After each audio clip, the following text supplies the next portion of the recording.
Et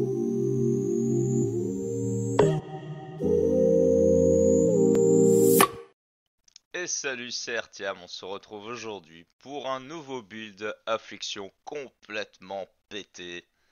Donc comme nous pouvons le voir, c'est un build assez simple en utilisation, pas très compliqué.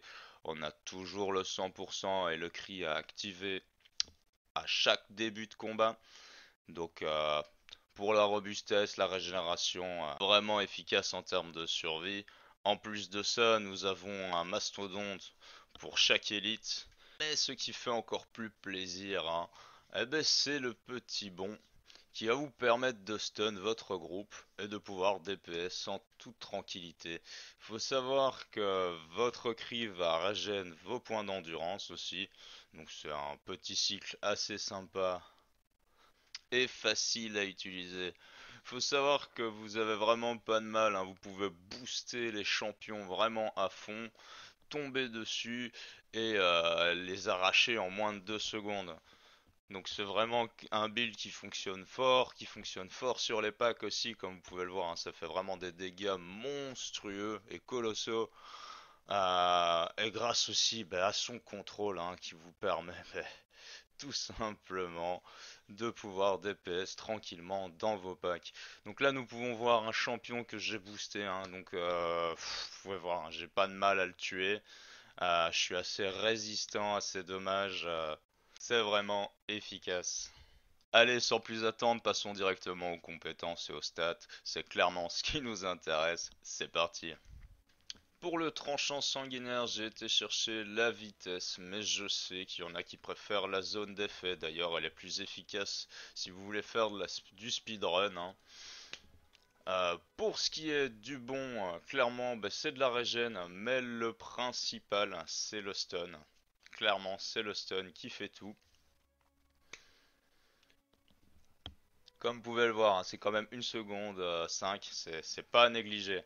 Pour ce qui est du cri, c'est les afflictions, mais attention, c'est l'immunité au contrôle qui est vraiment importante. Donc soit vous la prenez sur le cri, ou soit vous la prenez sur le mastodonte. Mais si vous la prenez sur le mastodonte, il vous faudra pas mal de réduction de temps de recharge, parce que c'est quand même 20 secondes le bazar. Clairement, il y a possibilité de faire pas mal de variantes sur le mastodonte et sur le cri en fonction de votre équipement. Le 100%, clairement qui va vous servir à régène, mais pas seulement à ça. Il va vous permettre aussi de tuer tous les ennemis qui sont à moins de 10%. Donc c'est quand même insane.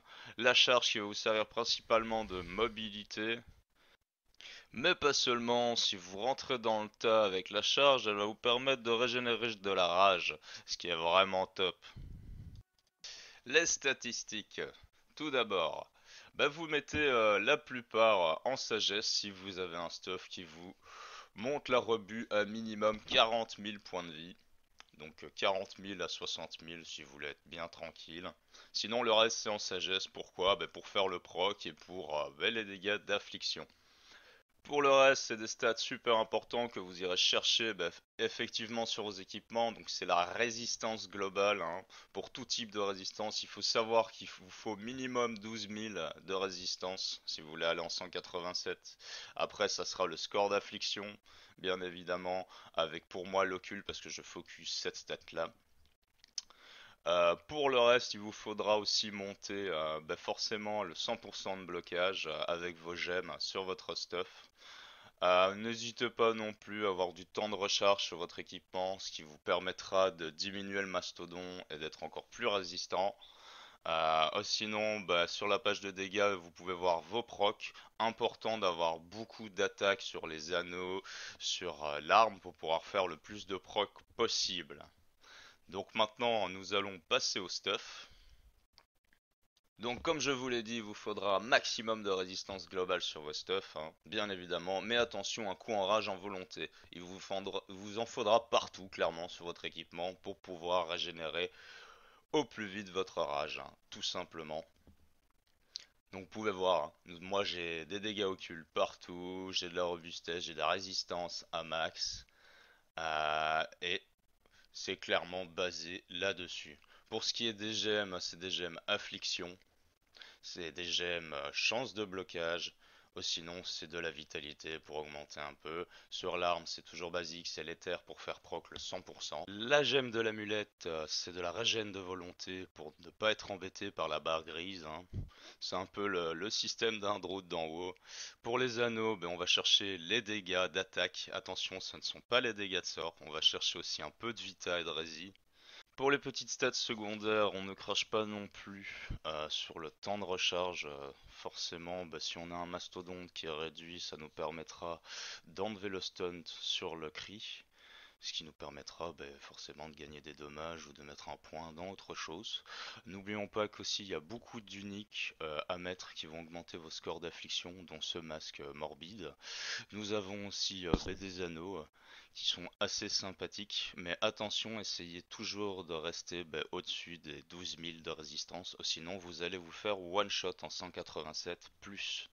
Donc voilà, c'est un bon équilibrage à faire une fois que vous avez du stuff. Ou sinon, restez en résistance, hein, clairement, si ça ne passe pas pour le moment. Et maintenant, passons à la roue du bonheur. Cette bonne roue du bonheur. Alors clairement, nous, on a été chercher la Vita. On a skip le critique, ça nous intéresse plus. On a été chercher la résistance pour être un peu plus tranquille, hein, et son gros point à côté, forcément, qui est très important. Comme l'application d'affliction qui est très important, les chances de blocage, et nous allons voir que c'est axé forcément sur les points d'arme à une main et sur le blocage. En gros partie, vous avez ici le gros volet affliction. Vous avez les 3 points ici, je vous conseille de les mettre en dernier, de d'abord privilégier les autres points de talent qui sont vachement plus importants. Allez monter votre DPS un peu plus tard et prenez ces points de talent-ci qui sont vraiment obligatoires. Je vous mettrai aussi un lien dans la vidéo qui vous permettra d'avoir accès à la roue du destin plus facilement. Donc voilà, c'était la fin de ma vidéo, j'espère que ça vous a plu, n'hésitez pas à commenter, à mettre un like et à subscrire, hein, ça fait toujours plaisir. Salut, bon game!